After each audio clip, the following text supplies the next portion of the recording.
Oculus. It's if you had supposed to be fucking terrifying. Yeah. Alien something. Yeah. It's the one like Alien, the original movie. Yeah. You're on a ship. Yeah. It starts with the doors open up and that little thing drinking the water, that little tchotchke on the the desk, and it's it really gives a good recreation of the movie, which was fucking awesome. That's one of the greatest movies. Goes down as one of my favorites. That movie is also one of my favorite examples when people talk about pushing diversity in movies.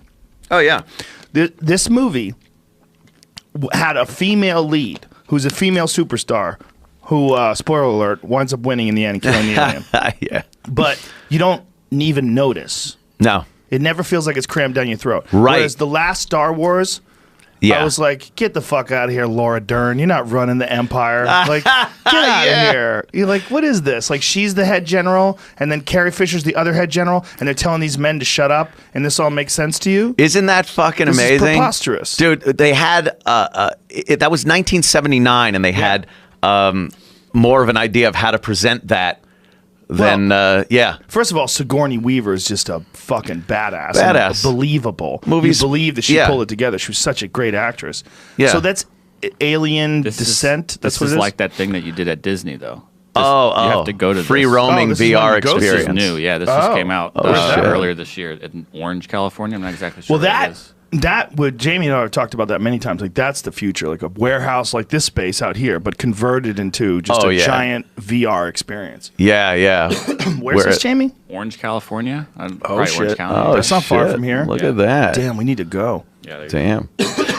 When I first saw Alien. Back, kids. I saw it in the movie theater when it first came out. They were kids. I can't My believe mom it's in the took 70s. me. It was 79. Yeah. It's and hard to believe. It was just one of those movies that at the time everyone goes, "Oh my god, you got to see this." Yeah. The chest fucking burst scene just slayed people. But when you're watching that, because traditional movies, the guy's the hero, and that's what happens. When Tom Skerritt gets it. You're just like, what? Wait, what? Yeah. They just killed the star, the hero. It was Tom Skerritt. Yeah. I was like, no, it's not his fucking movie. He was a big movie star. Yeah. And then I think it was like the first movie where the spaceship was kind of a truck, and it was just dirty and just regular guys concerned about getting paid and shit like that. So. That's why it was amazing. Which is Covenant? this one? This is Covenant in Utero, which is on the Oculus Rift. It came out a year or two ago. Oh, cool. Oh, so this is after the Covenant movie, which is a fucking awesome one. That's the I like most that recent one. I love those goddamn movies. I love those movies. They're so good. I like that shit. But that movie, they nailed it. It was just great. It didn't matter if a woman was running it. It wasn't. Right. They weren't shoving it down your throat. No. Whereas I felt like that last Star Wars one with Laura Dern and Carrie Fisher was like, flying Carrie Fisher. Come on. Yeah. Stop. I wasn't feeling it. I didn't feel like they were. Look, there's certain women like what is her name from House of Cards? The head woman. Oh yeah. What's her? Jenny from Forrest Gump. Sean Penn's Sean ex-wife. Penn's ex-wife. Penn. So it's something. No, I don't something Penn. The fuck's her name? I think she used that. She's for a so while. good too. I'm embarrassed. Robin Wright. Yeah. Robin Wright. Okay, if Robin Wright was playing a general, I would believe it. Yeah, she's a mean bitch. Right. She could send in some fucking tanks. I believe that she would like nuke a planet. I'd buy that. Right. but like Carrie Fisher and Laura Dern, I was like, come on, I see what you're doing here. They're running things. I think they're putting out too many Star Wars movies to have that mystique and that kind of atmosphere that it was like to go to one of them years ago. It's also it's Disney now. Yeah. Which is great because it's consistent and it's good. Right. But it's never stunning.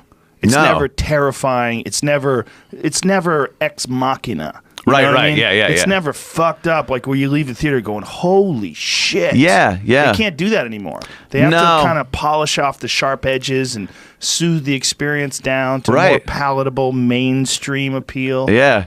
The first Star Wars back in '77. Again, I saw that in the movie theater with my uncle. My Uncle Joe took me, and I didn't know Star Wars from a hole in the wall. I remember the trailer playing on TV, and I was like, "All right, that seems kind of cool." And then we sit down, and that opening scene with the giant ship just does a flyover. And I was just, from that point on, I was just mesmerized with this. The illusion of size that they got in the ship and the space ship was an actual ship. They made it out of like plastic model parts. Yeah, practical effects. It was all like, they took models. Like they went and bought like a bunch of different. You remember those old models that we used to do like cars, and then you would paint them. Yeah, you know. Yeah. Remember those? You glue them together. You get the model glue and everything. I used to love those. Yeah. They took a bunch of parts from those things and built the Millennium Falcon. They built those battleships from like parts, like and you could kind of tell because they're so weird and eclectic, and some of the parts don't seem to match. Right, but it worked. It looked cool. It totally worked. Yeah, that was if you didn't imagine being in one of those X-wing fighters as a kid, it was just an amazing thing. It's amazing. That's kind of gone. It shows you how great Alien, like Ridley Scott's Alien, really was. Because although Star Wars was a great movie, honestly, Star Wars doesn't really hold up. Like if you watch it today, you look at the special effects, like what?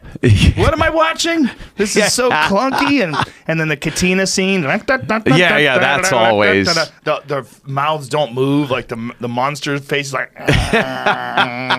It's weird. They're wearing a mask. It's really obvious. But then you go just 2 years later to Ridley Scott's Alien. That motherfucker holds up today.